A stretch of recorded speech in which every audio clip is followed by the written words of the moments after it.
right. Yeah. Oh, a roll call, please. Chair Gary Delvo. Here. Vice Chair Matt Schuler. Here. Debbie Dean is excused. Alder Kathy Hufus. Here.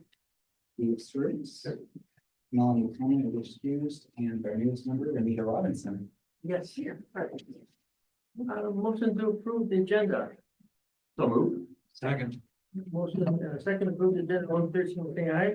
Aye. And a motion to approve the minutes from December 10th. So moved. Second. Motion and a second, all in 13, saying aye. Aye.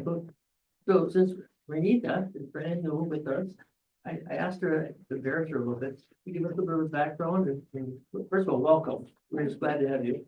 Just tell us a little bit about yourself. Sure. I am, on January 21st, it will be my 7th year here in Green Bay. And so I moved here for, the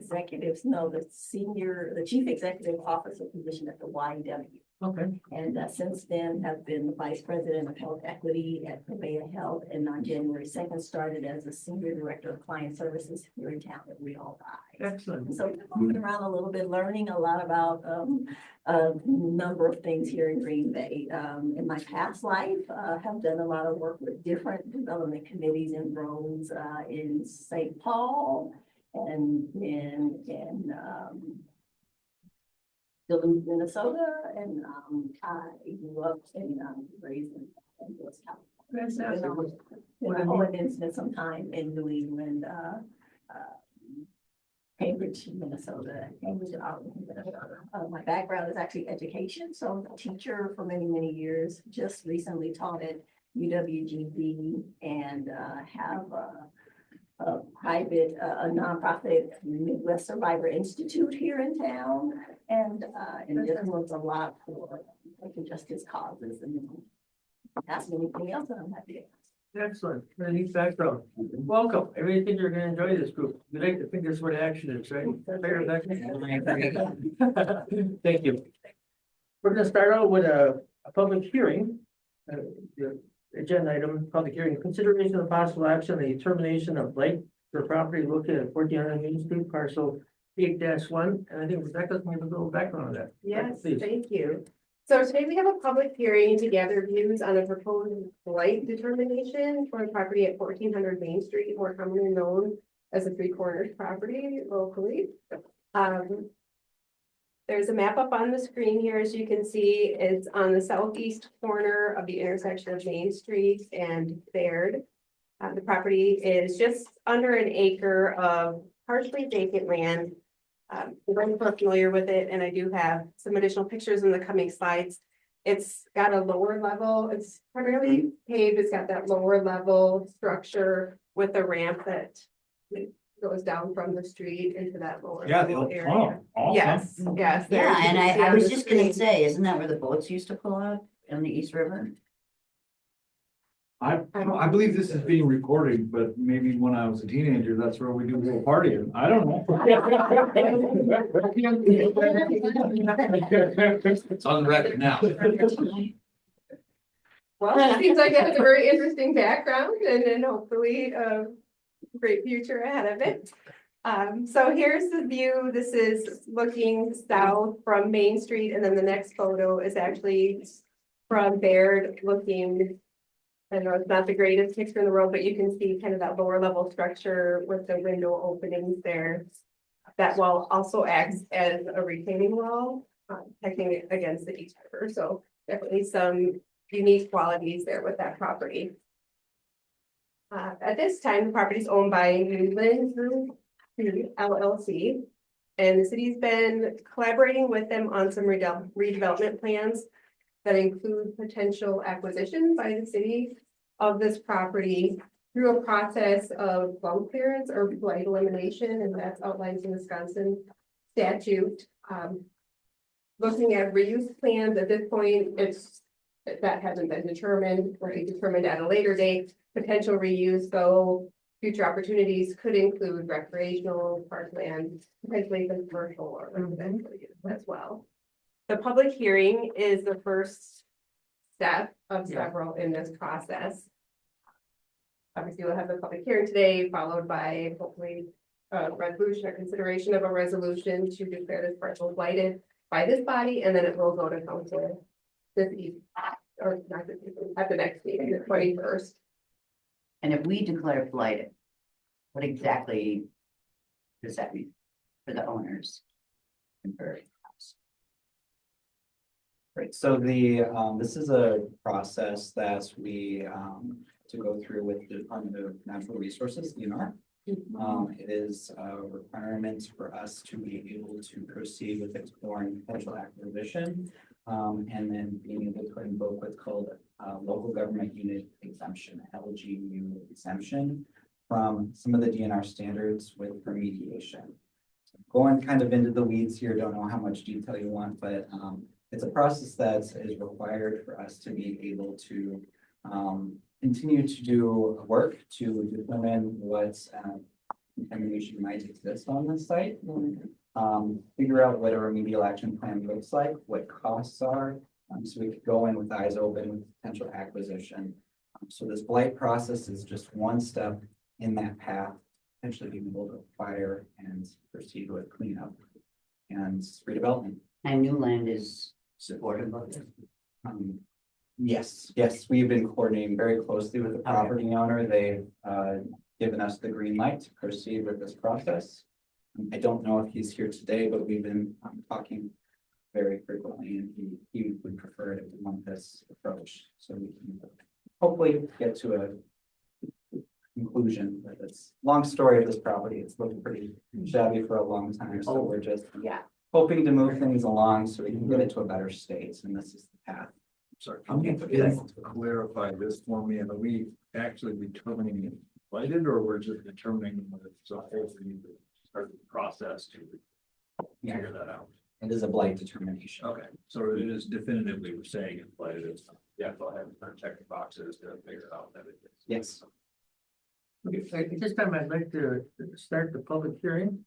So if anybody has any input in regard to consideration of possible action to adopt a resolution approving of likely determination or acquisition property at 1400 Main Street, please give us your comments. Nope, public hearing, don't need to open the floor. Okay, another request, if anybody has any public input in regard to this resolution, please proceed, let us know what it is. One more time, if there's anybody, yeah, please, yeah. Please, Jeff. Jeff Marcus, Executive Director of Old Main Street Business Improvement District.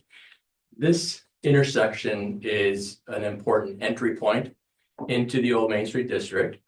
I am not an expert on the definition of blight, but I will tell you that nearby property owners, members of the board of directors of Old Main Street, would, if they were asked, does this represent blight? I can tell you, they would all say it does.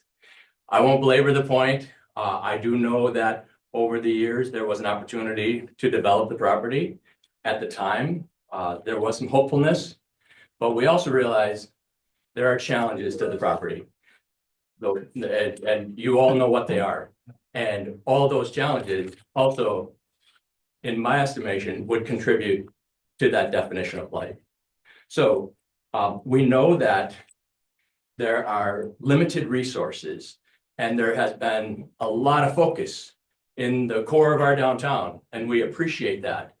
I can tell you that when Old Main Street property owners, when volunteer board of directors of the Old Main Street Business Improvement District, when they see that the city's redevelopment authority is considering this as a focus area, there will be significant appreciation. So thank you.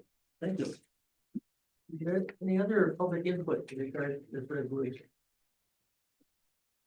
If not, I will close the public hearing. All right, and that's all we have briefly. I'm gonna get ready to the regular agenda then. The regular business, consideration of possible action to adopt the resolution approving the blight determination and acquisition of property located at 1400 Main Street. So that comes here to you again. Sure, thank you. So to continue on, I have included in your packets a rather thorough condition of the property, including how the definition of blight is reflected in the conditions of that property, as well as the impacts of having a property, how that affects not only our public health, safety, welfare, but housing, potential for economic growth in that area as well. Taking into account environmental assessments that have been done and are ongoing on this property and previous determinations of blight.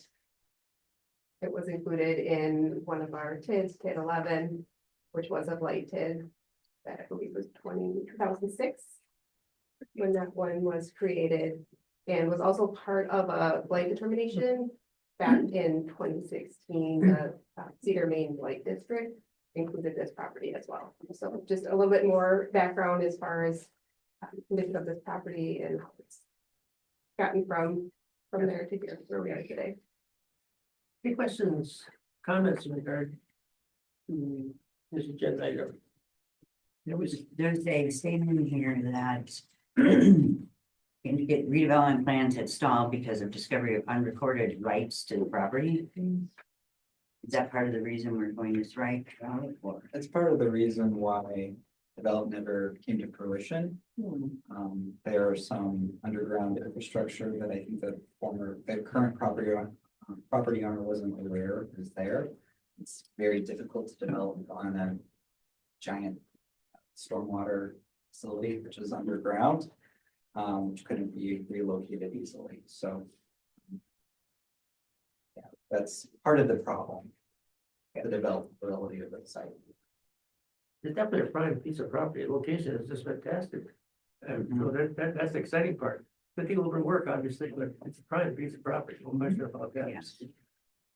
And just any matter, Rebecca, just for us, if we do declare this blighted as we were contemplating right now, any downside to that? Does it limit us in the future on potential moves? It seems like it's just opening up a lot of good possibilities, but I'm just wanting to make sure, is there anything we're not aware of that we might be afraid of? No, in fact, if we do invoke the local government unit exemption, that does, I think, provide us some protections in terms of liability as far as the cleanup of that site. It also provides us some leeway with timeline in developing a very viable redevelopment plan and implementing it, which is another benefit of going this route. It does kind of allow us a little bit more flexibility. Absolutely. So kind of from the context, if I'm just thinking about it. Right, other business owners, property owners, the high school are really close, right? We do nothing, it probably just stays like this, continues to deteriorate. If we do this, we open up the possibility for something positive. Absolutely. Just to take off on Jeff's comment, I think it's extremely exciting. This is a prime piece of property and has all kinds of potential, great locations. So I'm pretty excited, actually. It's really growing in that area, so, and right, where the art garage, they're still in there, and now there's development going on in there. I mean, that's I do good. really, Right. And I think too, being on that main corridor into downtown. yes, you know, and highly that, visible, high impact. Absolutely. Yeah. Mr. Schuler reminded me and that we need to call that the compound now. It's no longer the art garage properties.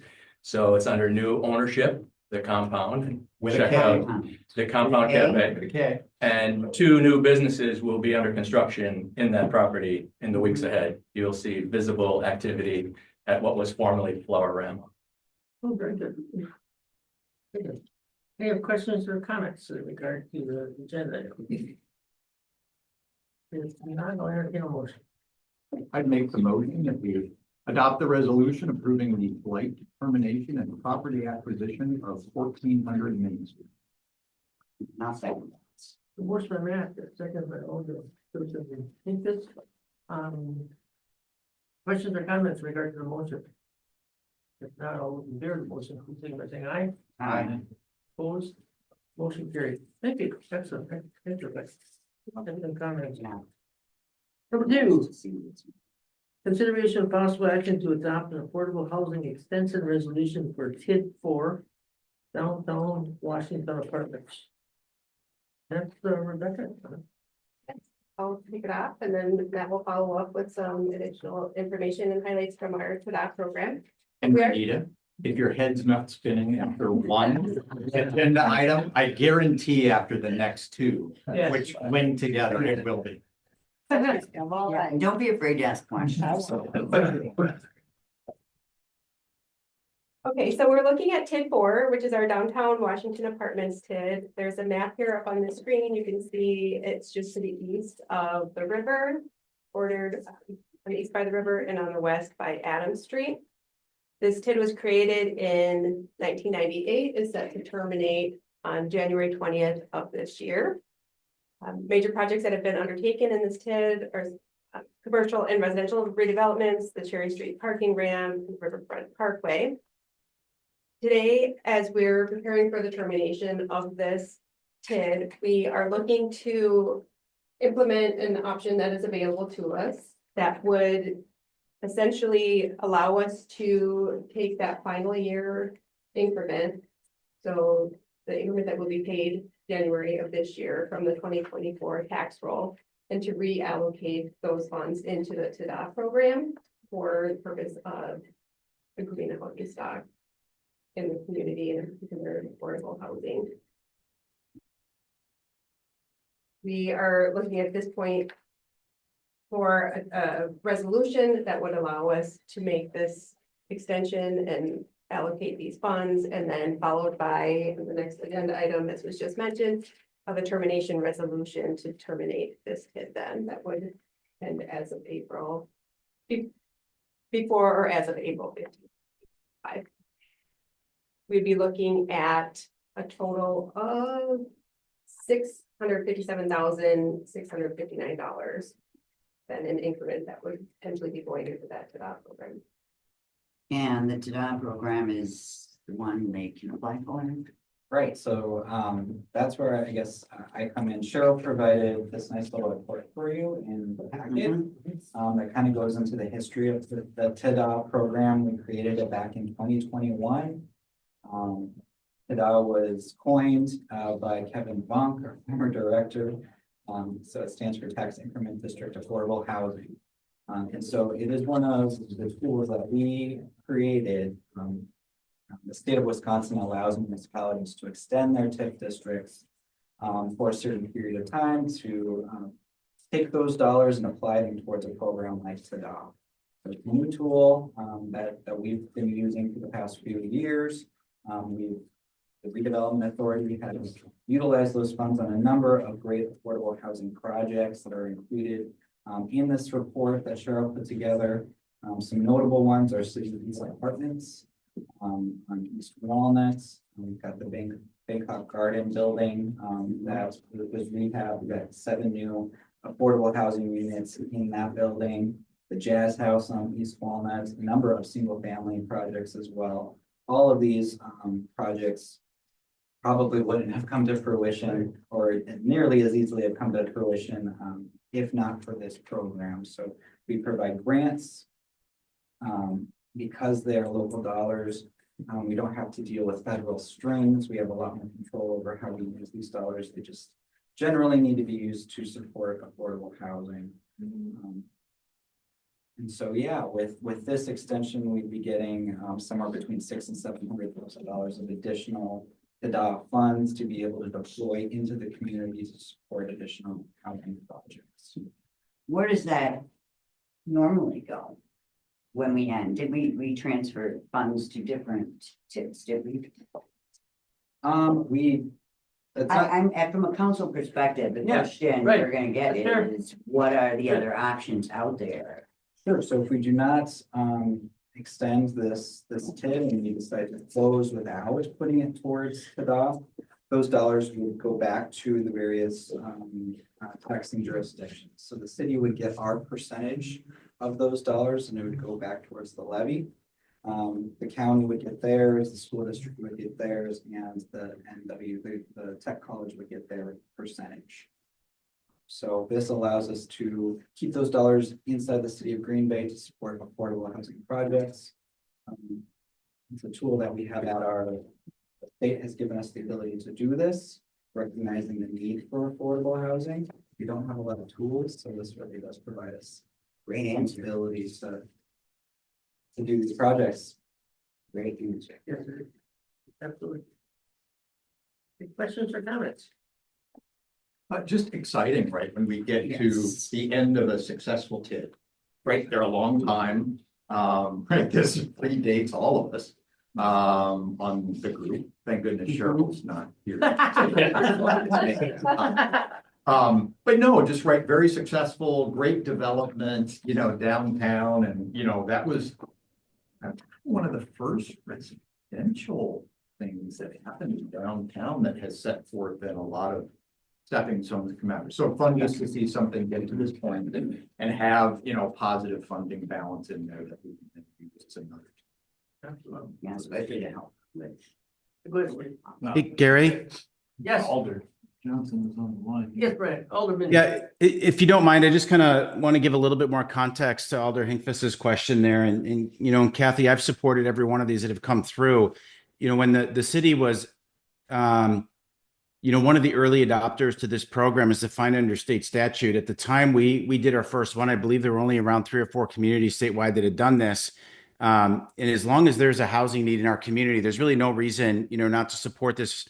And just to put some context, and Matt kind of illustrated this, that it would go back to the other taxing jurisdictions, right? And immediately kind of go back to your levy. But round numbers, right? We're roughly right around $20 total taxable mill rate. About 9 of that is city, and about $11 of it would be the other taxing jurisdictions.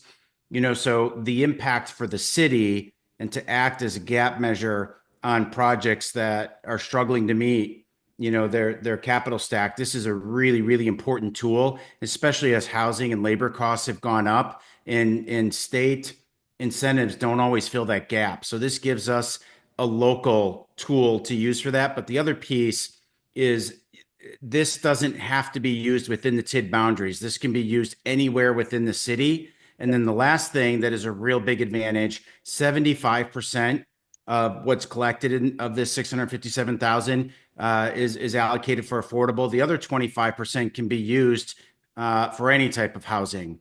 So, you know, so if you do even have a market rate or a partially subsidized, it gives you some latitude, that other 25% to help make other projects get in the ground as well. Thank you, Alderman Johnson. Excellent Thanks, comment. Brian. Other questions or comments? Steve? Did Brian just say you can use these dogs outside of TID 4? Absolutely, yes, these can be applied anywhere in any city. Okay, I mean, that makes. Okay. I think you're right, Steve. We are recommendation to approve. Yeah. Yes. Is that a recommendation? Yeah, so moved, yeah, it worked. And I'll second that.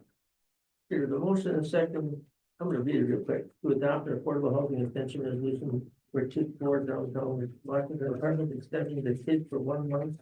For the date of the resolution of February 14th and forward to the common council for their consideration. Questions or comments to the motion? If not, all those in favor of the motion, please signal by saying aye. Aye. Opposed, motion carried. Thank you. Thanks, everyone. Great input. Number 3. Consideration of possible action to adopt the termination resolution for the closure of TID 4 downtown Washington Apartment Street. So this is just closing it down. Almost part of previous agenda item, and now this is actually an action to adopt the termination resolution. Everybody understand that? Not entirely. Okay, please. You want to do a quick? Oh, I'm sorry, Rebecca. Well, it is essentially a follow-up, like you had mentioned, to our previous action that now that this body has approved the resolution and for pending council, we'll be looking to terminate TID 4.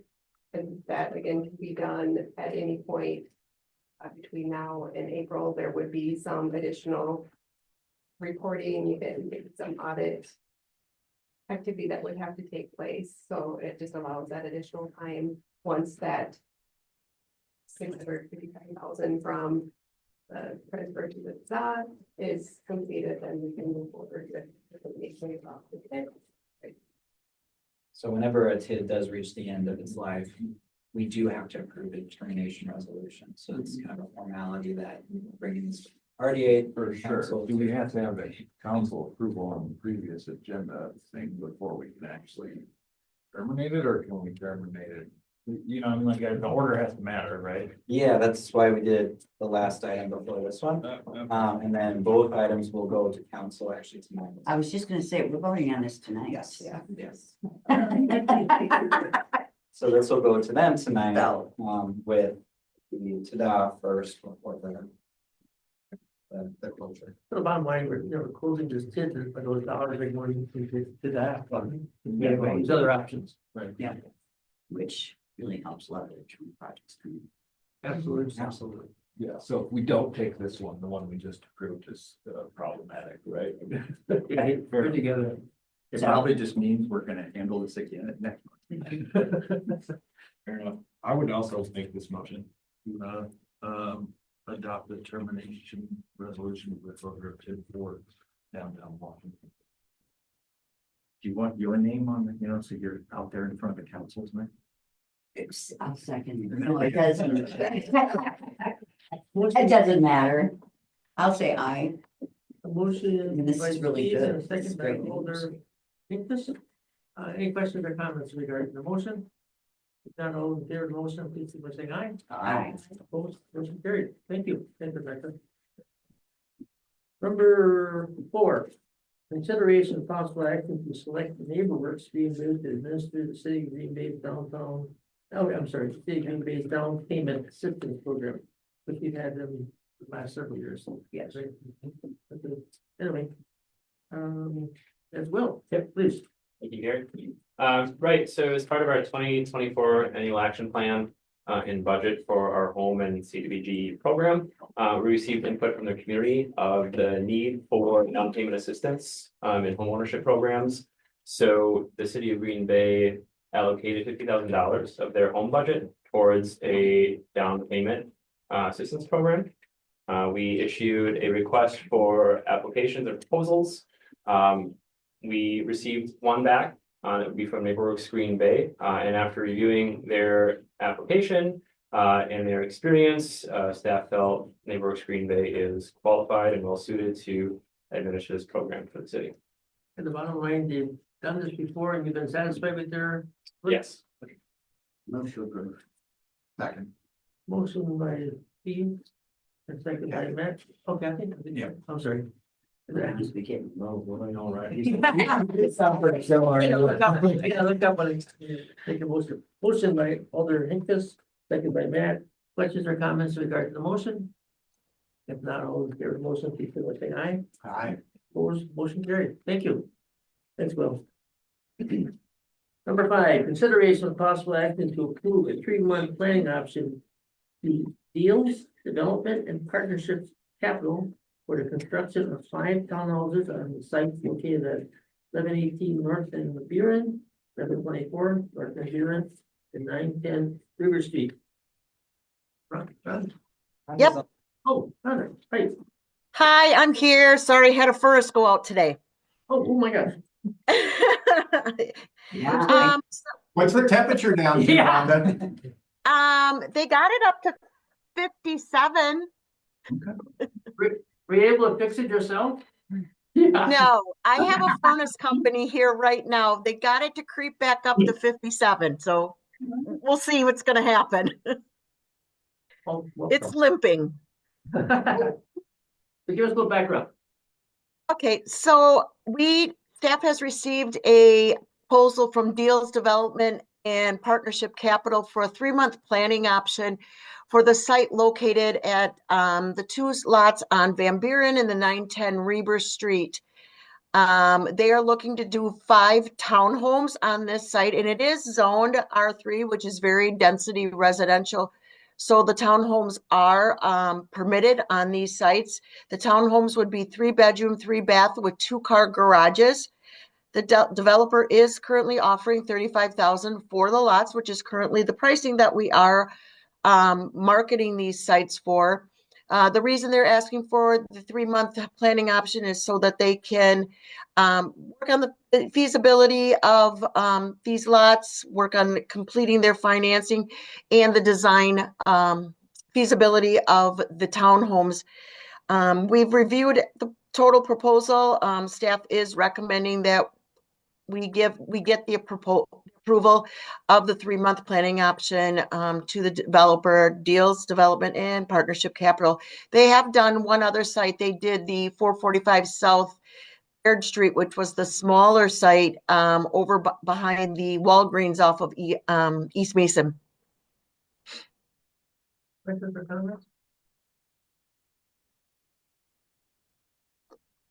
I like that they're 3 bedroom. Yeah, like it's right, it's empty spots, in that part of town, and it would get right market rate, right stuff in the city and paying taxes. I think it's all good. As tax base, that's what that's good. Okay. To approve. Motion by Alder Hinkes, Second. second by Steve. Questions or comments on the motion? If not, all in favor of the motion, please signify by saying aye. Aye. Opposed, motion carried. Thanks, Rhonda. Good luck with your furnace. Thank you.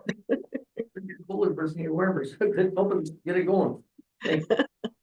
Consideration of possible action to approve a 1-year development agreement to Nancy A. Livingston to construct an owner-occupied single-family home on the site located at 601 St. George Street. Rhonda. So we did receive a proposal from Nancy Livingston. She's working with Dietrich Builders. She is looking to build a 3-bedroom, 2 full bath home for herself. She would owner occupy the home once it is completed. This lot was originally purchased as part of the East River Trail purchase, expansion, I should say. This was actually picked up by the RDA as surplus because this whole lot was not needed when they did the expansion for the East River Trail. So we've been marketing it for the single family. It is zoned R1, so this is totally permitted and works great for this lot. She is offering the purchase price of $12,000. We were originally marketing it at $15,000. Staff feels that the $12,000 is feasible for this as it is close to the East River. So there is some floodplain areas around this site. So we have had some hesitation from other people who've wanted to develop there. So we feel confident with that. So she is requesting a 1-year development agreement to build this 2-story single family, her owner occupied property, and to sell the lot for $12,000. And then Rhonda, with this property, the RDA would continue to hold an easement in the back for the bike trail, or maybe it's the city? The city does. The city does, okay. And that trail runs somewhere along the back part of this picture that's up on there right now, right? Correct. Okay. And is there a physical structure on that lot now, as there appears to be in this picture, or is that? No, there isn't. It's been removed. It is a clean site. Okay. No, I think this is great. Fantastic. I will make the motion to, I just gotta look at the agenda item now. I'm sure I'm doing it correct. To approve a 1-year development agreement to Nancy Livingston for the development of a 2-story, single-family, owner-occupied, 3-bedroom, 2-bath home for the purchase price of $12,000.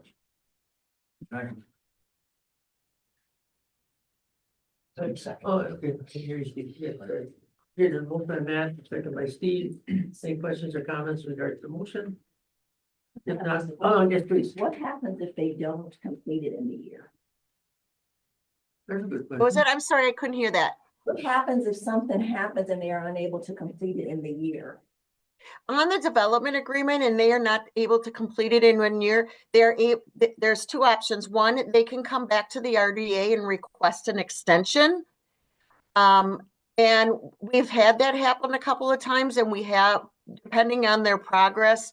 The other 2 times they were almost done. It's just with the building constraints that are here, and sometimes the ability to get some supplies. There has been, like, I think the 2 times we did it, it was a 3-month extension. If they have not completed it and they have made very little progress, the RDA does have the option to claim the property back.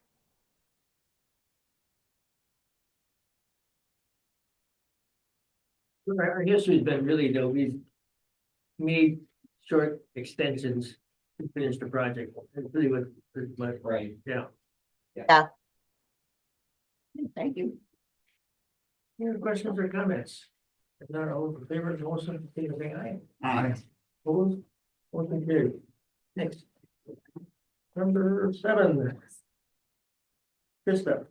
Consideration of possible action for approval of final payment to Peters Concrete Company in the amount of $41,663.58 for contract CD 22-01 Church Street reconstruction.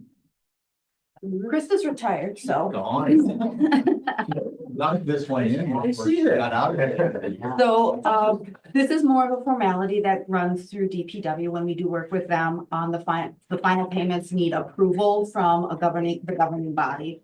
So that is why this is coming back. There were no issues with the project. Everything's been completed to the standards that we need. Okay, so everybody's satisfied with the bottom. Yep, this is just so that we can start a warranty if there is anything or anything. I'll make a motion to approve the final payment of Peters Concrete in the amount of $21,663.58. Second. And a motion by that, thank you, Peters. All in favor, say aye. Aye. Opposed, motion carried. Thank you. Number 8, consideration of possible action for approval of final payment to the Peters Concrete Company in the amount of $5,678.07 for contract CD 21-01 sidewalks, Arch Street resurfacing and alley resurfacing. This is just the same as the last one. Okay. This is just a formality so that we can issue the final payment and start any warranties or anything like that. The work's done? Work is done and everything is satisfactory. Satisfactory? Krista did look at these all before she retired. She gave me the green light on. it. Her last official act. Right. Yes. Move to approve. Motion by Alder Hicks, second by Steve. All in favor, say aye. Aye. Opposed, motion carried. Thank you. Informational. The financial report, check register. Matt, I looked at it. Is it satisfied? Are there any questions in regard to the check register or financial report? If not, brownfield program update. Becca, Yes, that's me. please. Thank you, everybody. So I am here to do our quarterly update for this body. As you recall, the RDA is the oversight body for our brownfield program. And so according to our grant guidelines, they come before you and provide an update on our grant expenditures and where we are with respect to those. So we do have 3 active brownfield programs currently in place. One is the EPA Brownfield Assessment Program. That runs from fiscal year 2023 through 2026. And that's a $500,000 grant that's used for assessment activities for properties that are potentially contaminated, and that is include phase 1 environmental site assessments, and then continuing on with phase 2 as needed, and any additional site investigations and remedial action planning. So those are all the activities that are included within that particular grant. So I did provide in your packets a table that shows each of our projects. We have 12 active projects ongoing right now, 6 of which have come online since the previous quarter. So we've had a lot of activity, a lot of movement. I'm happy to go through them if you like, or if you'd rather This is. have them for your review or information. Yeah. Okay. I don't have any questions. I don't, if somebody else does. You've been busy. Yes, very much. Yes. You've been enjoying what you're doing. I am, yes. Good. You will notice with the assessment grant that we have expended 32% of our grant expenditures, which represents approximately $159,000. So still moving forward with those and have a ways to go, but certainly have been very busy with that program. The second one is the EPA Brownfield Cleanup Grant. That's $1 million grant that is specific to remediation of the contamination of the Badger Sheet Metal site on South Broadway. That one, we still have development plans being finalized. I think that maybe coming to RDA in coming months, an update on that project. We've been doing some assessment work as we're working through that remedial action plan in collaboration with the development plans as they come along. Once we start remediation, then we'll start kind of digging more into the funds that are available through this grant. So you'll see we've only spent $882 so far, which is less than 1% of our grant award. Right. And then the final is our brownfield revolving loan fund. That is an $800,000 program that both provides loans for and or grants to property owners to develop and clean up their sites. We do have $160,000 cost share that we are responsible for as part of that grant as well. So you'll see the breakdown there. We haven't had any active projects with this particular program yet. However, as some of our other projects from the assessment grant are nearing the cleanup stage, we anticipate that there will be some demand for property owners to take advantage of this program in the year ahead. Rebecca, in regard to the $1 million EPA brownfield cleanup grant, I'm making the assumption that as the building gets demolished this spring, that's when the real activity and cost is going to start to occur on that grant. Is that a fair assumption? Yes. Okay. So we'll be putting those dollars to work. Check. Questions? We don't need a motion, it's strictly informational, but any questions at all? For Rebecca, Matt, or anything? Oh, different.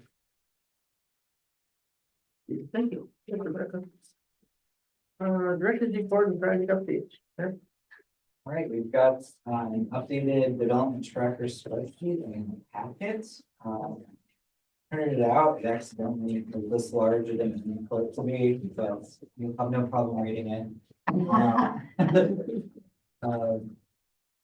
You know, we weren't expecting Cheryl to be out sick today, so I don't have anything formal ready to go, but I'm happy to answer any questions on any specific projects. There's a number that are moving pretty quickly. We do anticipate on having a pretty hefty RDA meeting in February. We'll be bringing back the Sharon Schumacher project. There probably will be an update on the Badger. We expect there'll be an update on the Badger sheet metal project as well. You might recall we're working with General Capital on that one. I'm putting together a concept for mixed use project with housing and a fire station. So that's a big one for us. We also anticipate having one, maybe more development agreements for consideration in February for Grandview Industrial Park. Oh, great, great. So lots of activity. We're very, very busy, very excited to be moving some great projects forward. Happy to answer any questions.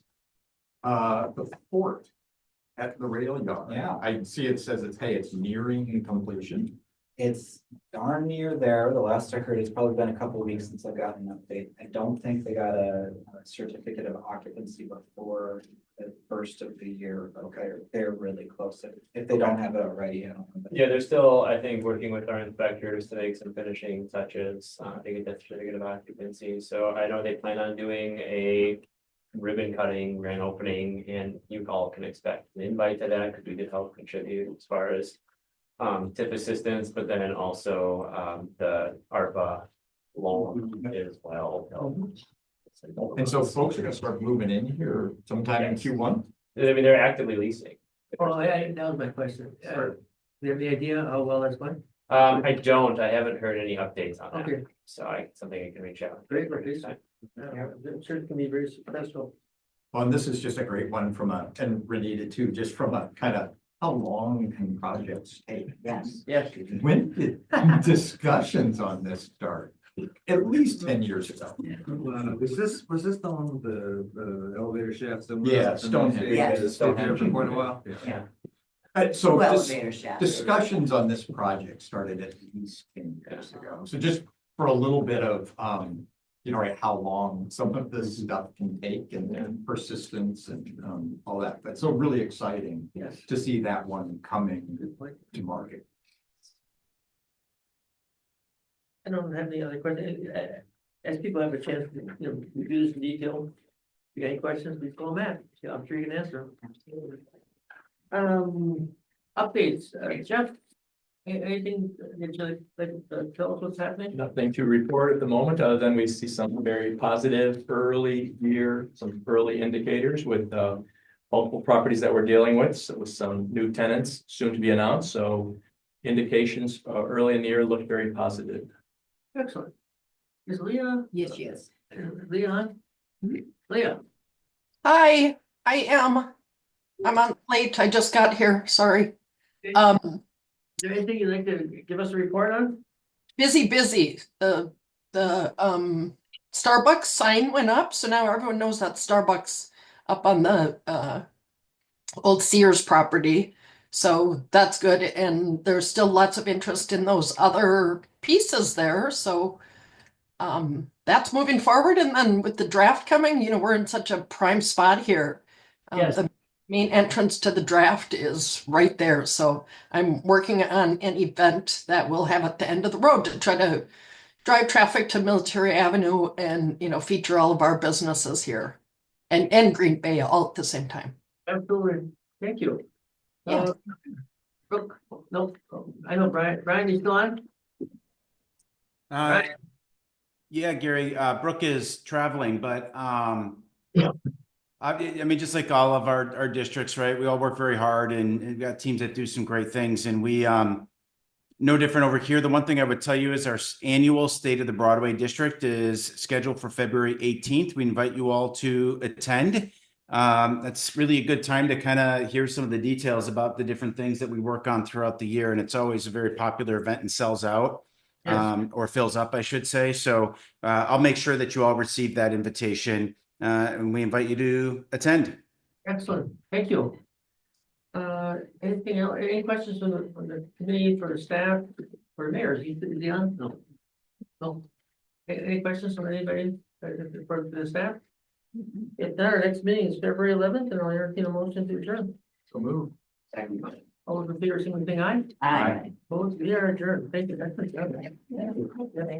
You are busy, aren't you? $2. Yes. Big T.